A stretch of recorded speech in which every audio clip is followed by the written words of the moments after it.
One, and welcome to the Ocean Beach Networking Group Zoom meeting. And today is June 30th, 2020. Our speaker today is Cynthia. I can never remember how to pronounce her last name, so Cynthia K is fine. I like to call her Cynthia K. Thank you for understanding that. And the title of her talk is The Importance of Technology. So thank you so much, Cynthia, for offering to speak today.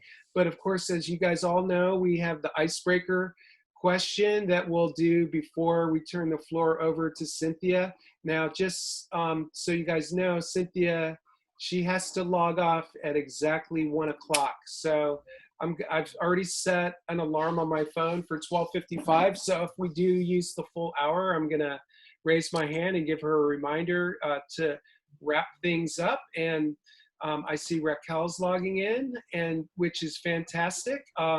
And so the icebreaker, the idea with the icebreaker is we want you to introduce yourself and what's motivating you to network. We would ask that you try to limit it to 60 seconds, but also to answer the icebreaker question, which Cynthia is so kind. Not only did she offer to speak today, but she also provided this great icebreaker question, which you may be able to see it in the chat line. I'm not sure how that works if you logged in after I posted it in the chat, but I copied it there. And the icebreaker question today is, what is the best format to communicate with you? Is it phone, email, text, in person, snail mail, maybe something else? So what is the best format to communicate with you? So having said all that, before we get rocking and rolling, best practice is to mute your microphone when you're not talking. It helps cut down on some of the background noise. And so having said all that, do I have any volunteers to go first? I can go. Okay, thanks, Matt. Please. Okay. Matt Gismondi's the name. I'm a local realtor. I work in Point Loma and Ocean Beach specifically, but I've helped people buy all the way up to Encinitas and inland ways to Normal Heights. And if you live in OB and you're renting, you might want to think about buying because otherwise you might have to leave in a few years. Prices keep going up and up.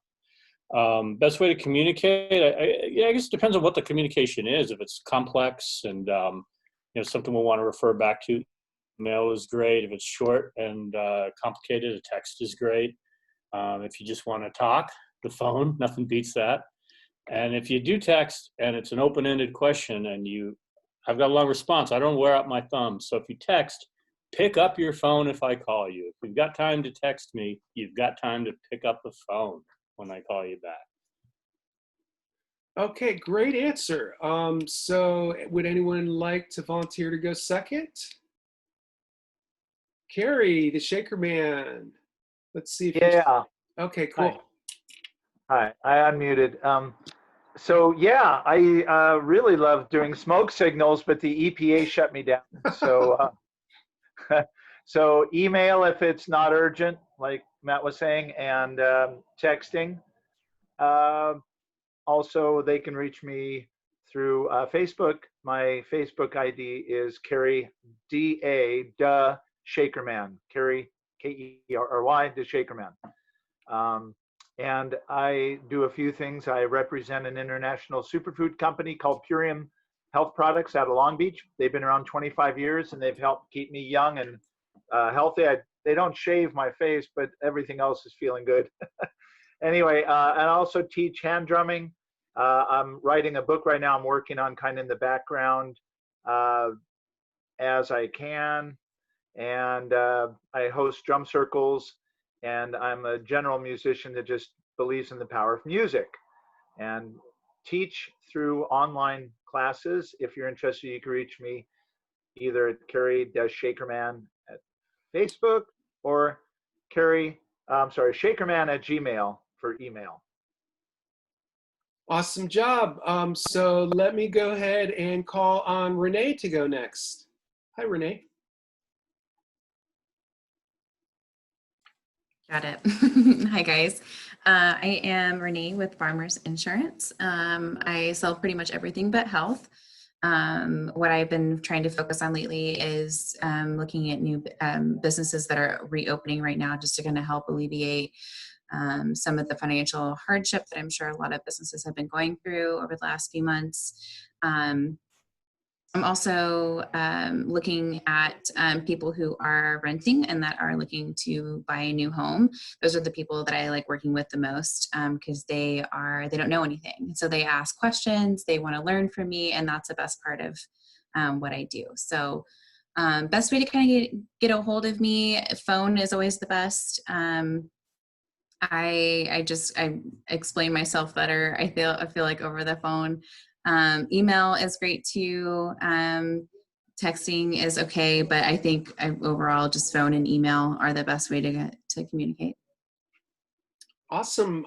So let's see, Marissa, are you ready to introduce yourself? Yeah, hi everyone. I'm Marissa. I am a local tutor, and then also I do some like bioengineering consulting type work. I graduated from UCSD with a neuroscience and a bioengineering degree. So I specialized in my previous work in EEG, which is a brain monitoring device. The only reason I mention that is because I've actually gotten work from this group mentioning that, which is surprising. So if you're looking for anyone who specializes in electroencephalogram, that would be, I'm your girl. But I also love to teach math and science. So I've been teaching for the past 6 years or so, and I do calculus, chemistry, statistics. I can do tests as well, like ACT or CBEST or ASVAB. And then the best way to communicate with me is going to kind of depend on who you are, I suppose. If you're my family, text message or call. If we're working with each other, usually it's going to be an email. To be honest, I'm really bad at responding to text messages. So email is always best. I seem to respond to those faster. And any type of social media like Facebook or LinkedIn, if you message me there, I can usually get back to you pretty fast on anything that comes through on my phone. So, yeah. All right. Raquel, I haven't seen you in a while. How are you?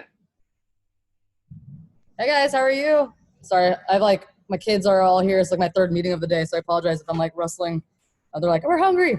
But yeah, I'm Raquel Kosciuczyk. It's been a long time since I've been at a meeting, since I usually teach on Tuesdays. I was able to hop on today. But I own the Stronghold Jiu-Jitsu up on Voltaire, and we teach Jiu-Jitsu, and we're actually bringing back CrossFit again soon, just because of the pandemic. Like we can't have people hugging each other very often for Jiu-Jitsu. But the best way to text me or to contact me is mainly text, mainly because I'm always teaching classes a lot. Emails, I'm like trying to like make new emails because my spam like just overwhelms my emails. And then phone calls, same thing. It's a little hard to answer the phone when I have 4 little ones like asking me for things and teaching classes. So text is always best. And I will text like even during class sometimes, like during breaks and stuff like that. So it's great to be here to say hello to all you. Awesome. It's good to see you too. And I think Thalia is up. Hi, Thalia. Long time no see. There, I know. Everybody, I'm Thalia, and I'm a web designer. There's an airplane going overhead, so pardon that extra noise. Very OB. I am here in OB, and I'm part of Little Sparrow Design. That's my company for doing web design, branding. I do logos. I do imagery. I do video editing. I do anything related to creative that you might need help with. I also specialize in WordPress websites creation. And I also, Carrie, my hobby is I love to dance. So I've been a belly dancer in some of my past incarnations. So I love drum circles, always fun. And in terms of communicating, I definitely use the trifecta of text, phone, and email. It depends a lot on what it is. For work, I tend to like phone calls, and sometimes if I'm showing visual things, I like to do Zooms, so that I can do share screen and actually like see a person's face and reactions. But definitely For quick messaging, texting is great. I love texts. And a lot of times what I like to do is like text, like, hey, how are you? Can I give you a call in 20 minutes? Yeah, I can. Then we have the phone call follow-up. And then a lot of times after phone calls, I do an email just so that it kind of memorializes what we've talked about. And that way you can go back to it and refer to it. So yeah, I call it the trifecta of communication. I tend to use all three in conjunction with each other. Outstanding. So welcome, Dan Dennison. And to give you a minute to think about the icebreaker question, we're talking about the importance of technology. And the icebreaker question is, what is the best format to communicate with you? Is it phone, email, text, in person, snail mail? And I'll go ahead and go next to give you a minute to think about your response. So I think you all know me. I'm Chuck Hardwick, and I'm the organizer of this group. I also own a website company called Dancing Panda Marketing, and I help clients with WordPress and search engine optimization. And as far as my preference, I like to get emails. I find them less intrusive. Sometimes a phone call or a text can interrupt what you're doing. But in terms of, for my clients, I mean, I will really work with them and communicate with them the way they want to communicate. If they're international, WhatsApp is the most economical.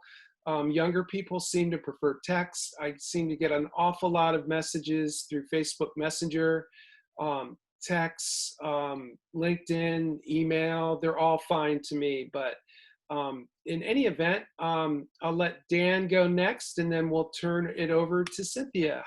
Dan, we didn't have a chance to test your microphone. Can you hear me okay? Oh, wait, I think you're on mute. Let me unmute you.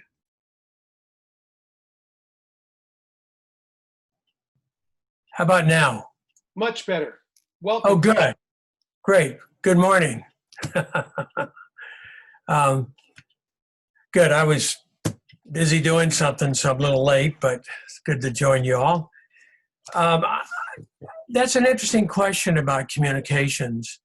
I don't know whether it is just kind of the current use of technology or what, but my experience is that I'm not sure that a lot of people even read 154 characters in a text.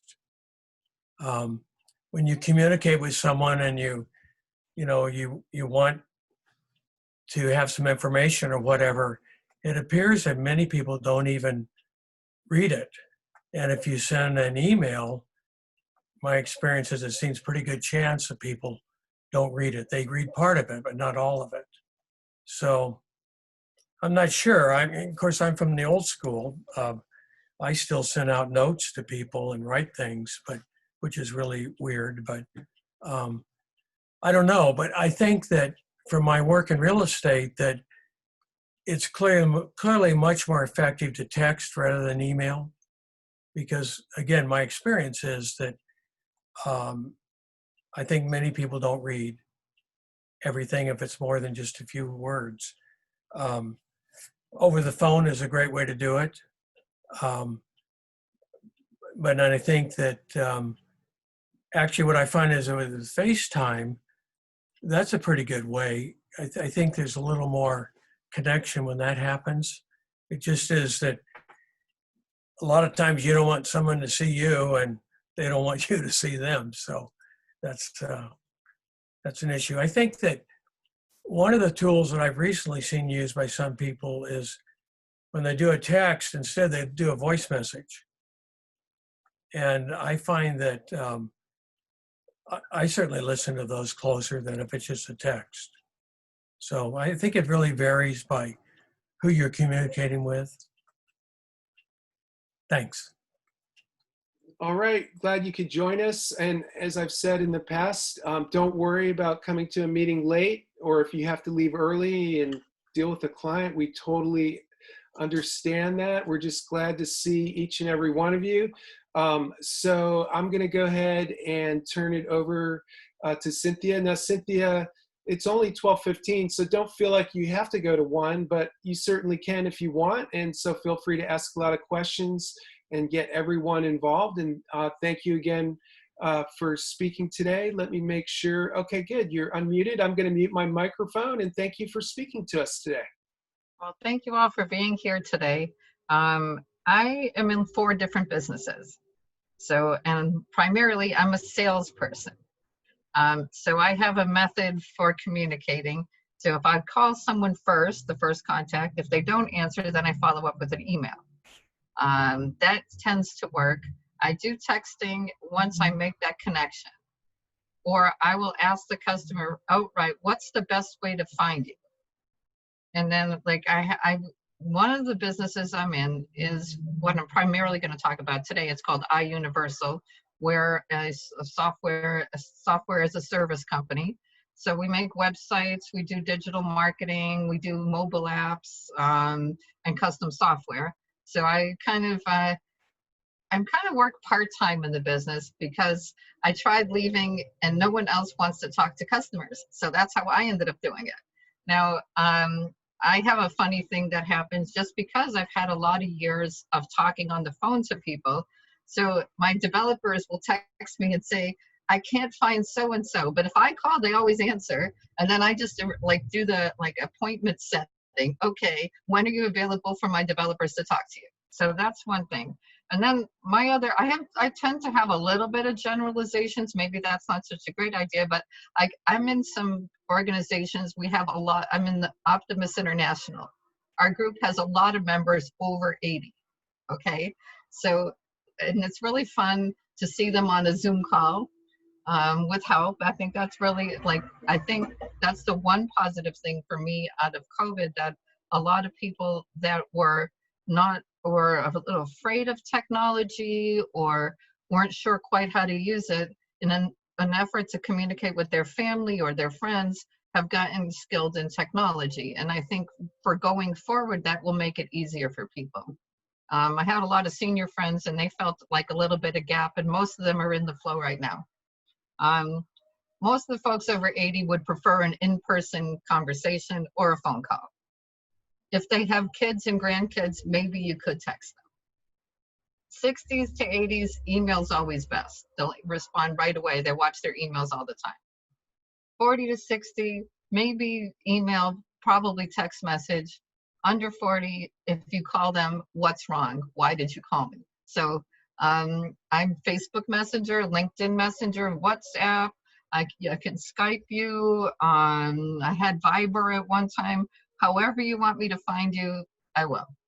And actually, I think Thalia will appreciate this. I had one of my artistic clients and no one could find him. So I said, can we find his Facebook page and send him a message on Facebook Messenger with the appointment time? Yes, he followed up. So my talk today, I have a couple of notes.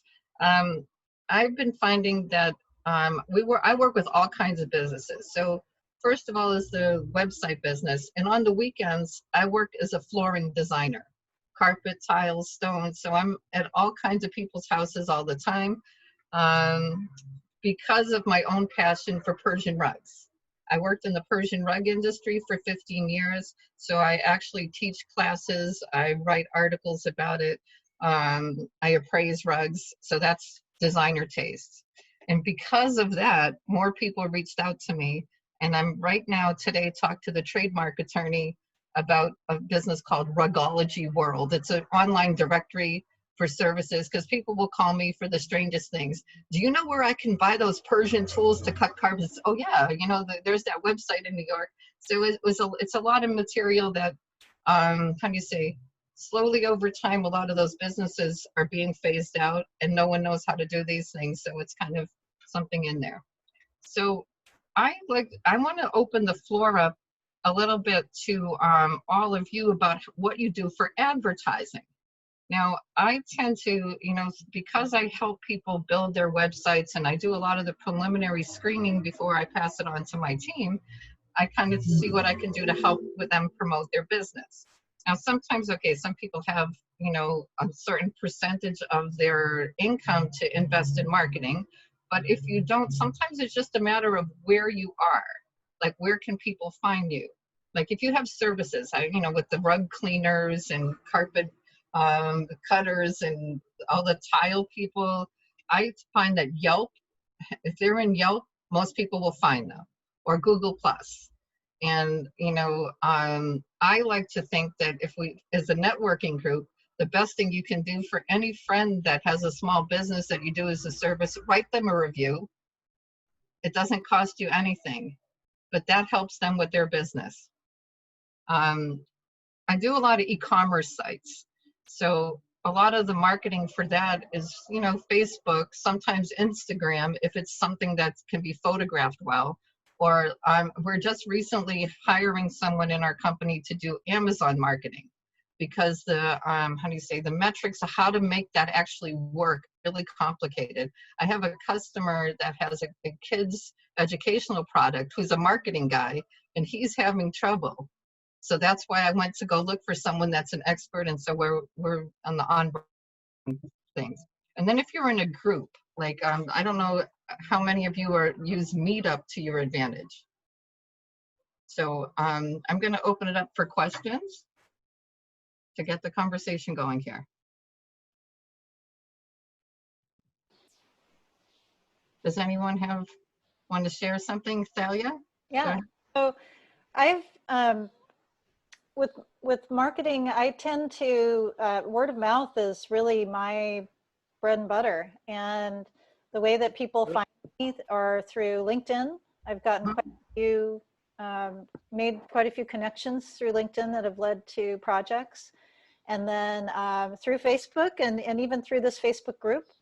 I've gotten connections, and, you know, knowing someone like Chuck, for example, who does a similar thing, we have kind of complementary services that we offer. So I find that it's really nice to have, if you have other people who work in the same or similar field, a lot of times you can actually, you know, if you have more projects than you want, you can pass them along to someone else, and vice versa.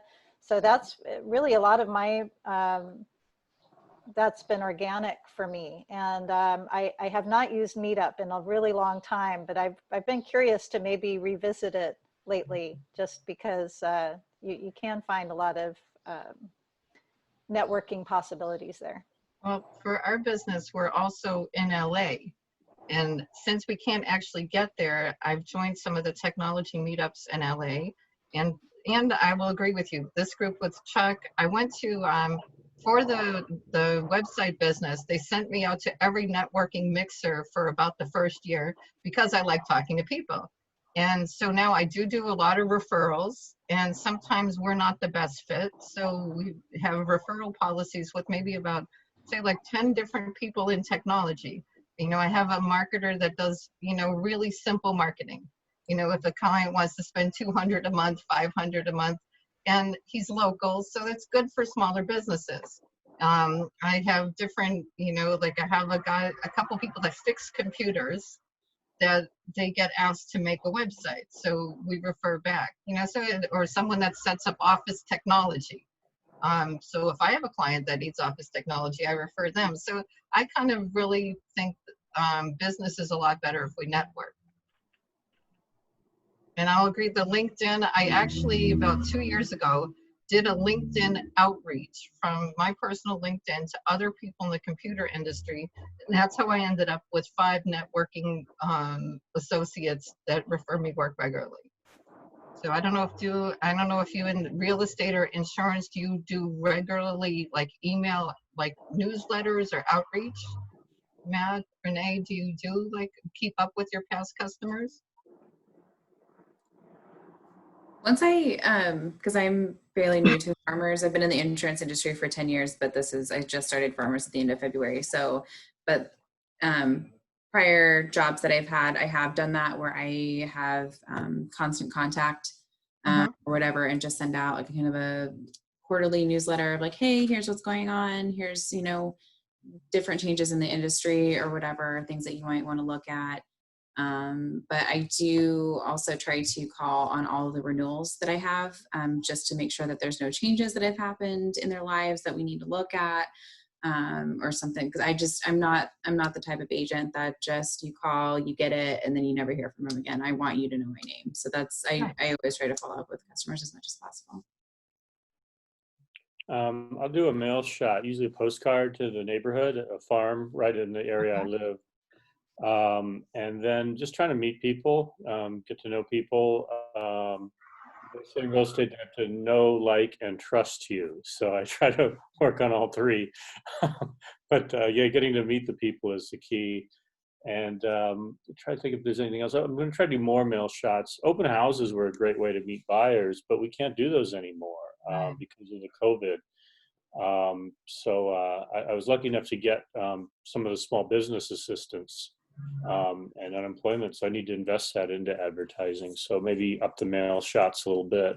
We're discouraged from going door to door, which I hated anyway. I never did it, but we're not supposed to do it now. So great. And that's it. I don't even have a website. I've got a few good reviews on the usual places, but website's something I've been meaning to set up. And I used to build websites and sell them. So it's a case of the cobbler's children not having any shoes. I was going to say that. I like that. I have my own website, which Chuck helped me to do some edits on, because the guys at my work will not help me and I don't have time for it. So maybe about once a month I post something. It's just that I'd rather spend my time helping my clients. So I'm going to ask another question, and I'd like to hear all your input. Now, I work at the website company and I work in a flooring company, and both of them, I have CRM, customer management system, like Salesforce. And I find that so helpful because, you know, like for the flooring, I go out to people's houses. So, which is really funny, it's saved, I'm going to be a little irreverent and say, save my ass during this COVID time. They sent us all home on unemployment, but I was able to work a little bit for future, and I was the first person hired back because for the whole previous year they spent money on getting a CRM from Mohawk, and I was the only person putting in my leads because I hate paperwork. I'd rather do it online. So over time, you know, they let me, you know, they said, while you're at home, can you clear up your CRM? So I contacted everybody, and as a result ended up with work once we came back to work because I kept up with my customers. And then for the website business, sometimes it might not be the right time. Right now with the COVID challenges, most people are really looking at, and that's the other, that's my two questions, and I'd like any of your input of: one, do you use like a management system like that? And two, how much is marketing a part of your game now? I'm actually reaching out to clients that thought they maybe wanted some marketing. We made their website, or I contacted them, and they said, well, maybe not now, but now no one's going to a store, you know, so it's becoming a more important thing. So I'll open the floor to anybody that wants to share.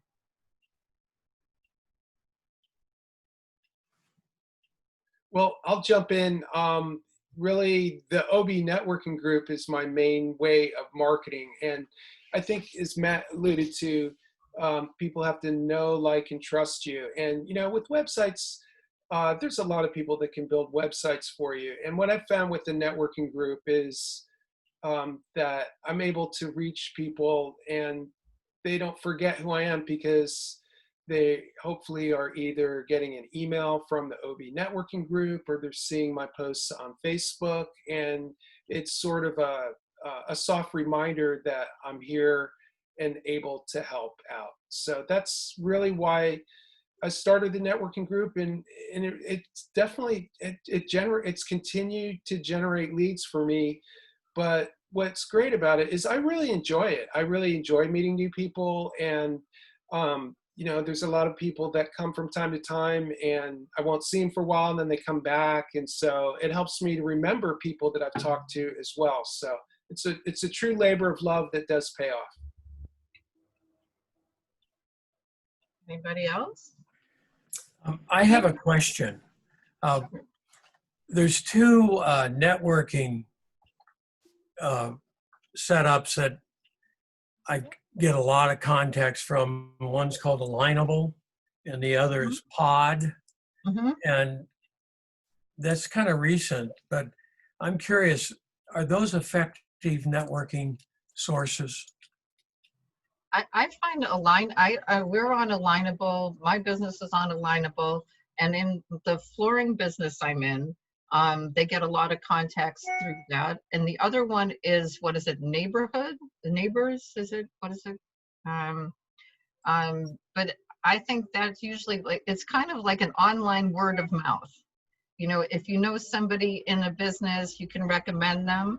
And I mean, it's been fortunate for me, but sometimes if you looked at my resume, it makes everybody crazy. I've lived in every single neighborhood around San Diego, and I've been involved in all kinds of business. I worked in medical, I worked in offices, I worked in Persian rugs, I worked in the arts, so I have a lot of different people. And so on Alignable, sometimes I get recommendations that way. The other one I'm not really sure about. I haven't heard about that one.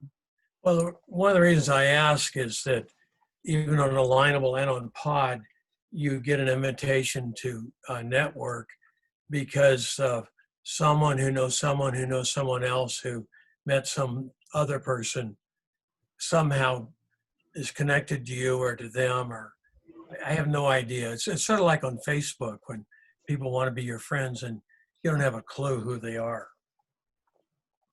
I don't know much about Pod. Does anyone have any other experience with Pod? Is that relatively new, Dan? The Pod? I think so. Yeah, it's well, it's actually called Referral Key, and Okay.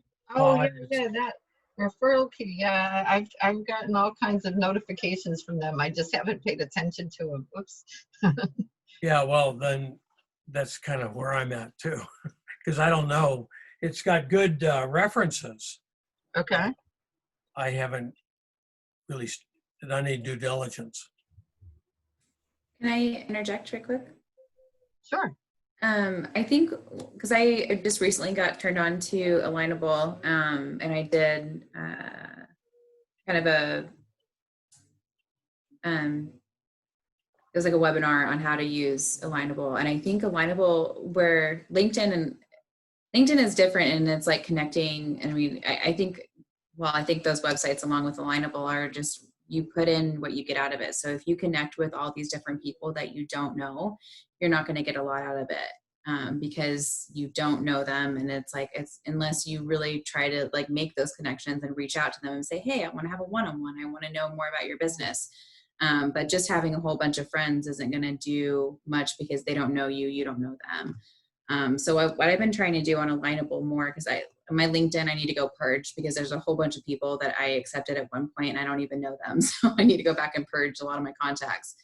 But with Alignable, I'm really trying to align with businesses that I would help me, and then actually try to reach out to those people and have a one-on-one with them so I can get to know them, so I can recommend them, so they can recommend me, and you'll have a bigger, stronger presence.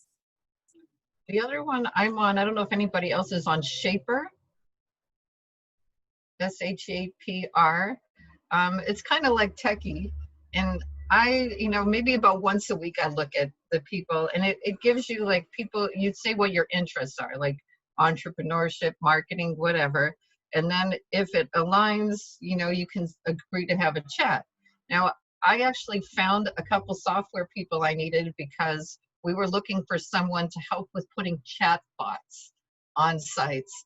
And I met a guy on Shaper, but we had similar friends. We had and it's people I knew in person that recommended them. And then he recommended me to a marketing guy in Orange County who actually came down to our office and helped us on the project. So I don't mind using it more for the technical things like that. But, I usually see if we have at least 5 or 6 things in common, then I'll go through it. But if it's one thing, or, there's a lot of people from other countries that just want to meet up with people, fine, so it's just, I guess it's all about deciding what works for your business. Marissa looks like she wants to say something. Marisa, you had a question?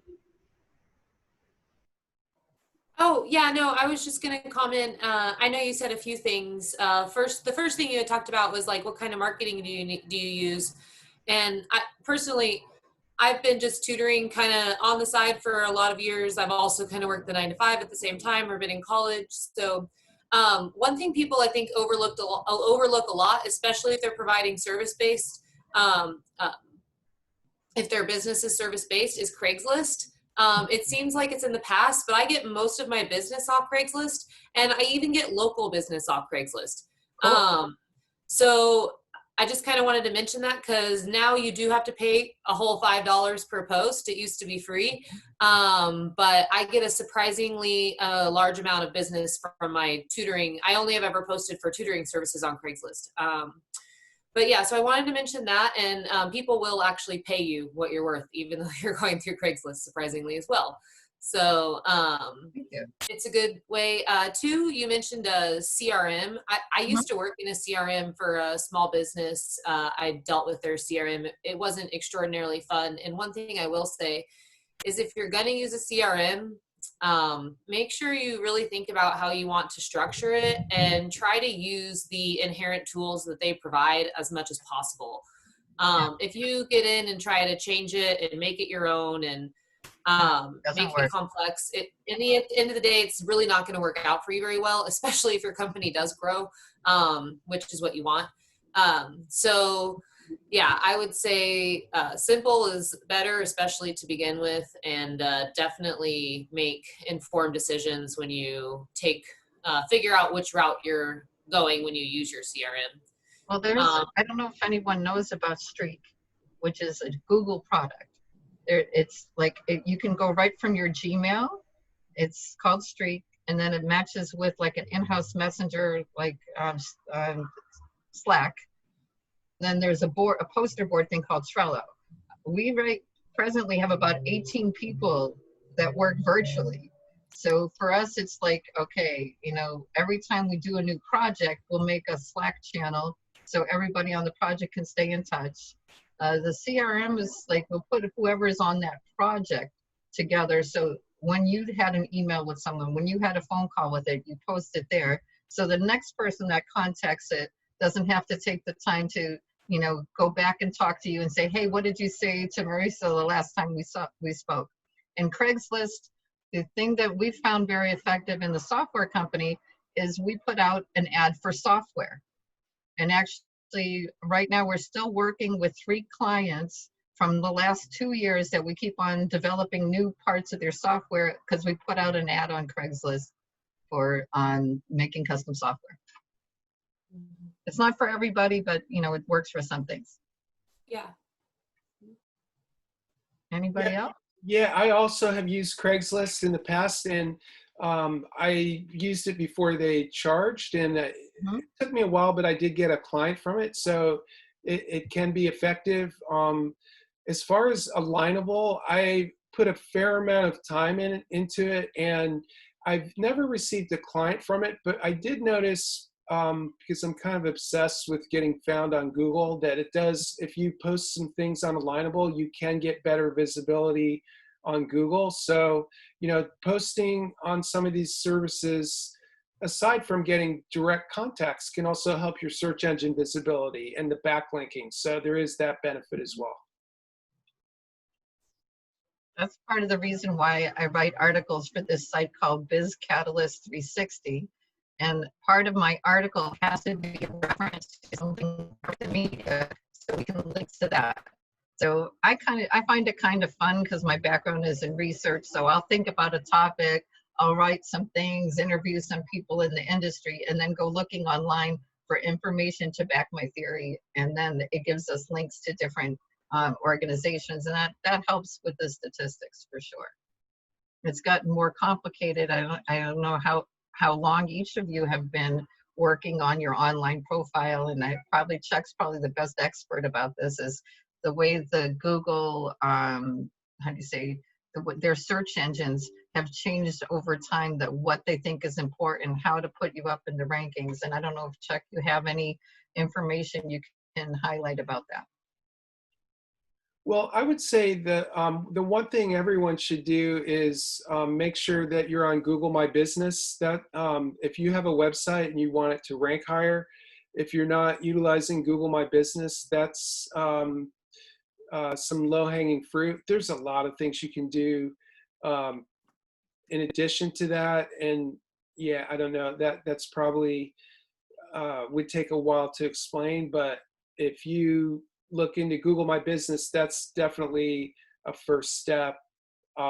As well as once you have that going, then people can write reviews for you on Google, which also is really, really important. I have a question, and maybe this is a little awkward, but I do real estate, and what I know is that if you look at how people feel about professions, the realtors are kind of in the same category as used car salesmen and Printed dealer, lawyers yeah. looking for, to help people who've been injured and stuff like that. But anyway, so in the CRM and so forth, when I look at my CRM, I've got quite a few people, but 90% of them are friends. They're people that I know and of course it would be nice for them to maybe remember that I do real estate for referrals, not because I think they're going to want to buy anything. And I have I really do not want to feel like that I'm imposing on people. So the question is that and I've seen all of these drip systems, and there's all kinds of systems that are set up that are autopilot. They don't have to do anything. But the problem is that if I put 200 people into that system and 190 of them or 180 are friends and maybe 20 are people that are maybe interested in real estate, I don't want, like Chuck, I don't want you to get something about, gee, when are you going to sell your house? And you want to know the value of your house and all that kind of stuff.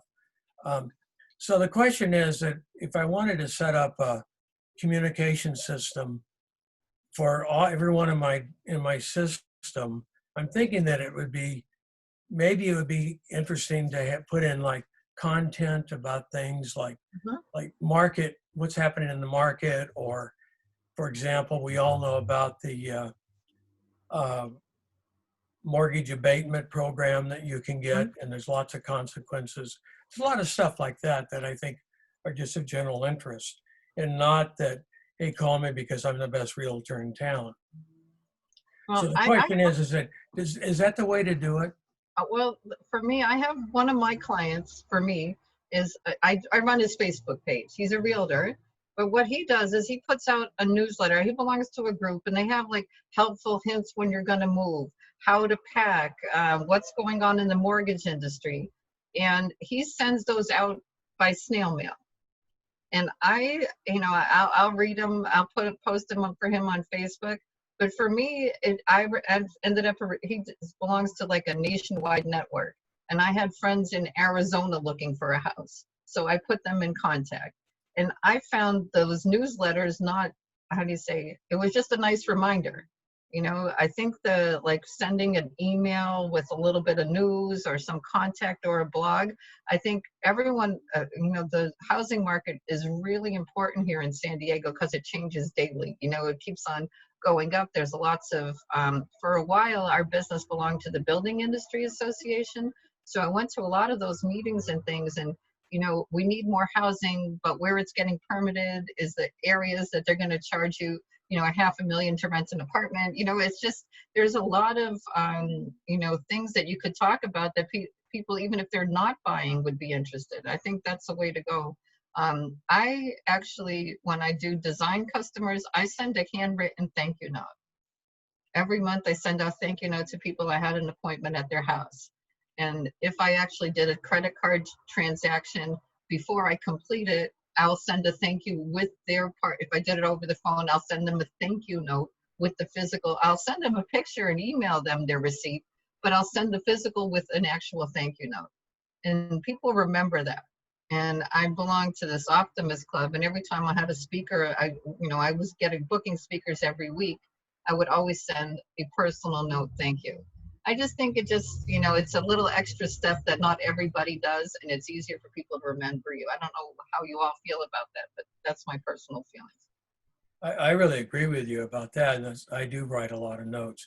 But Chuck, I know you better than anyone in this group. But so if I were to set up a program to send out information periodically to a list and you're in that list, what frequency would be okay? Would once a month, would that be okay, or would that be too much? Or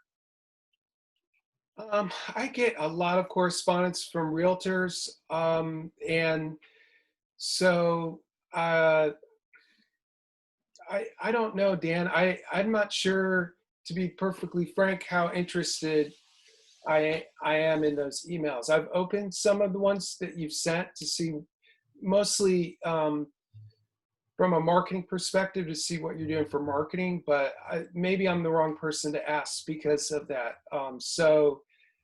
You know, getting back to, not to change the subject, but the handwritten note, it occurred to me the handwritten thank you note is a really good way to change things up, because I don't know about you guys, but I get so many emails that it's almost overwhelming and you can't open every single one. But I can't remember, I mean, thank you notes that I've gotten, handwritten thank you notes, you're lucky if you get one or two a year. So I think that's a really smart way to separate yourself.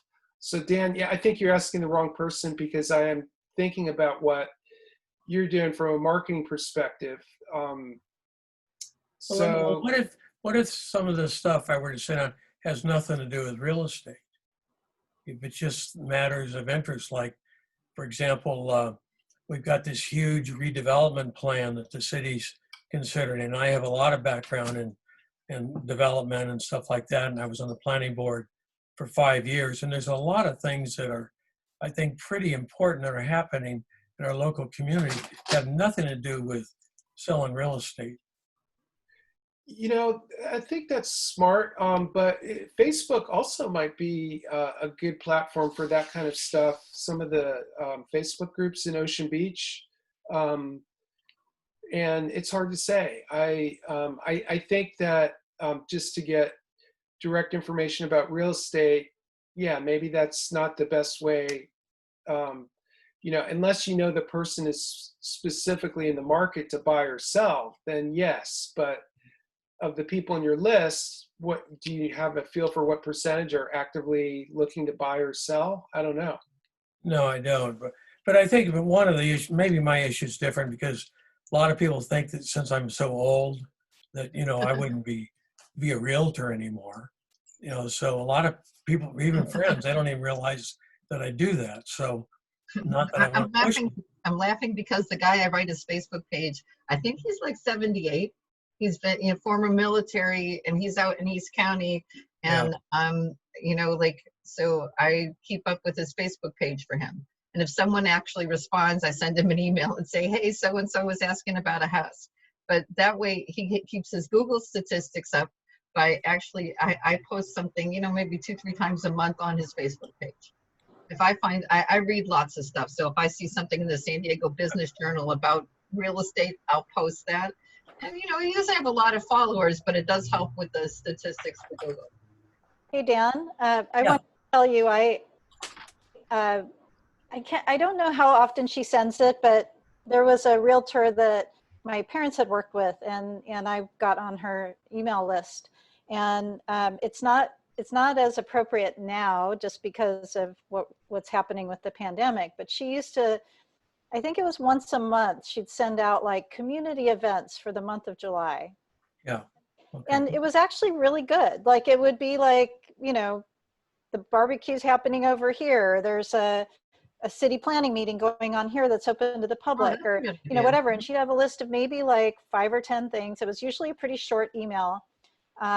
But I thought it was pretty good. And I wouldn't always read it, but when I would read it, but I'd always see the name and I'd be like, oh, like it would kind of tick in my brain. So that's, thought. And there may be some other kind of topics that are related to the community that could be of interest, and maybe it's a quarterly, maybe I think a quarterly is not invasive at all. yeah.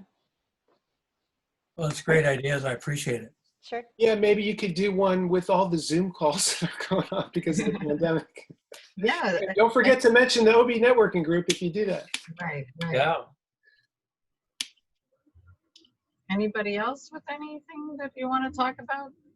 I wanted to talk about CRM, and then Okay. Carrie after me. CRM, I used to use a CRM when I worked in the corporate world, and I don't have a dedicated CRM now. Mhm. And I had thought, well, if I was going to e-newsletter, through constant contact, that's sort of like a version of a CRM, but it's not really quite Right. the same. And I don't know if there are any free versions or low cost versions of a CRM that are any good out there. I've been using Amava.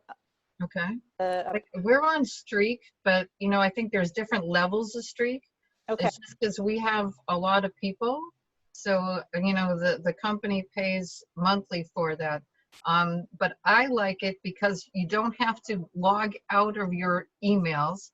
I'm in Gmail, so if I have a message, it comes up through that, and it keeps track. You make your tasks, and I'll get an email every morning. Your Streak tasks for today.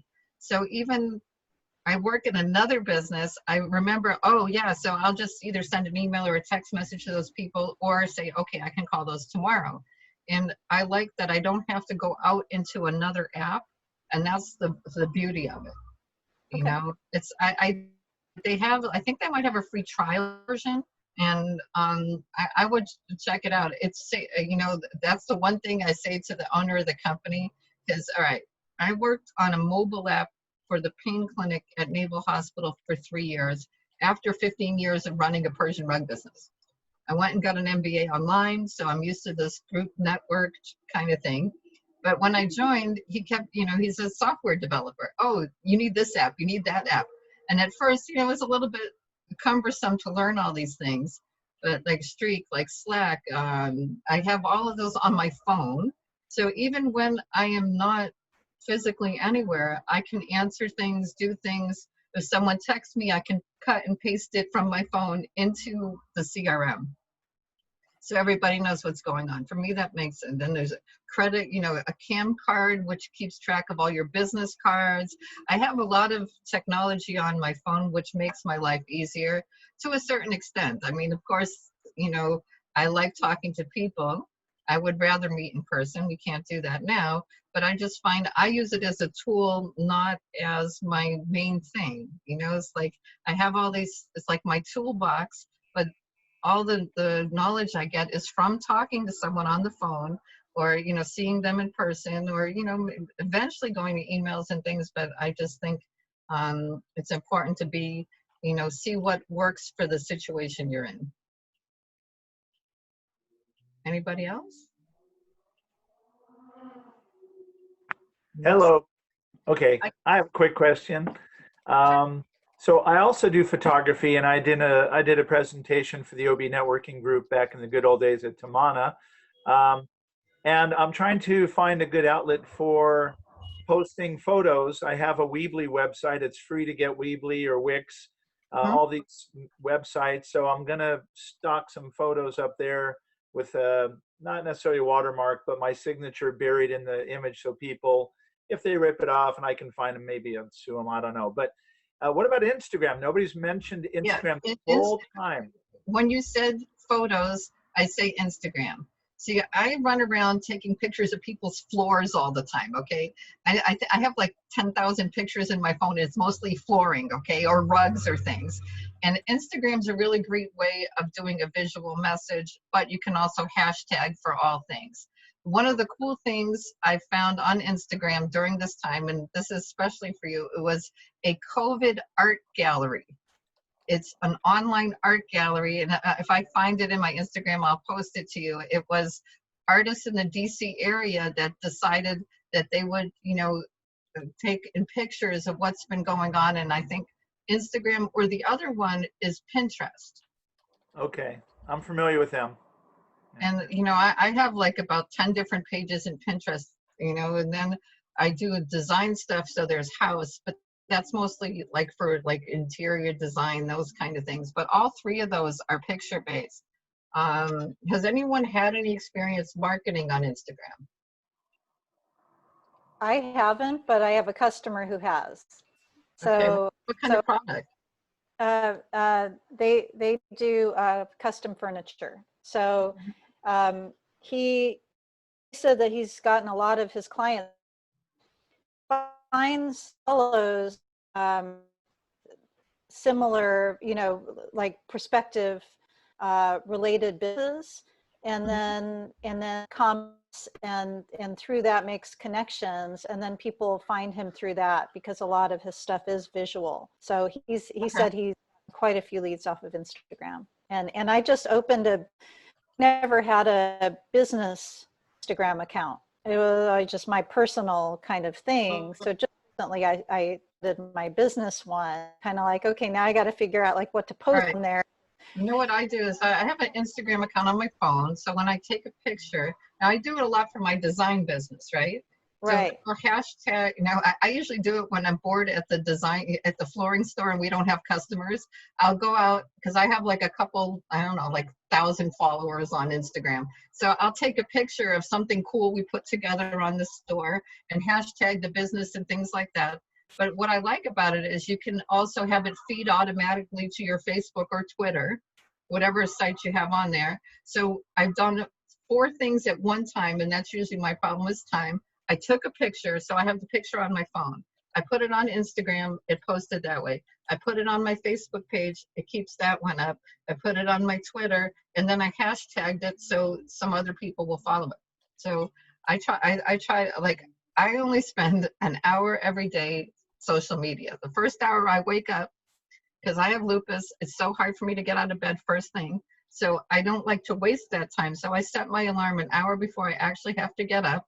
And I read through all my emails, post on all the different sites I have done, phones done, go back to work, and I'm done for the day. Yes, Chuck?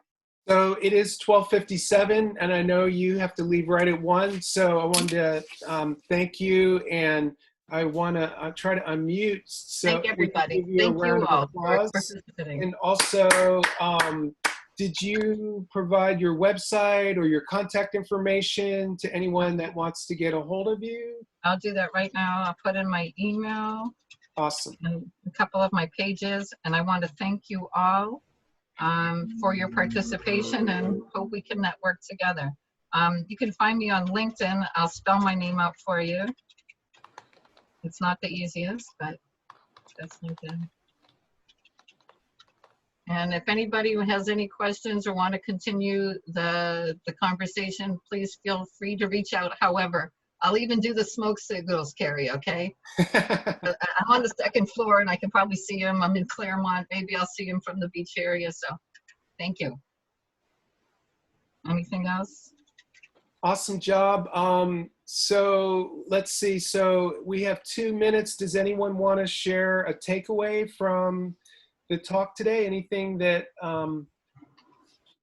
you're writing down as an action item or anything you learned? So mine was write handwritten thank you notes. Someone spent some money with me. I should be doing that. Cynthia spent some money with me, and gosh darn it, I didn't send her a handwritten thank you note. That I should have. It makes you stand out from the crowd. It definitely does. Hardly anybody does. So I usually go to the 99-cent store and buy a big box with like 50 thank you notes, and I throw some in my briefcase. I have when I think about it, I send one. Put a business card in there, and who knows, it maybe will lead to a referral. And Thalia, thank you for the logo information. I'm having trouble with one client that's not happy with our usually in-house designers, so I have to remember to reach out to you for logos. All right, we got 1 minute left. Anyone else have a takeaway or any closing thoughts, any words of wisdom or anything at all like that? Appreciate you doing this, Chuck. You're welcome. Been doing a long time. You're a good man. Thank you. It's a labor of love. I really enjoy the whole process. So thank you guys all for coming out. I'll go ahead and end the Zoom call, and I hope to see you all 1 week from today. Thanks, everybody. Bye. Guys. Bye-bye. Thank you. Bye.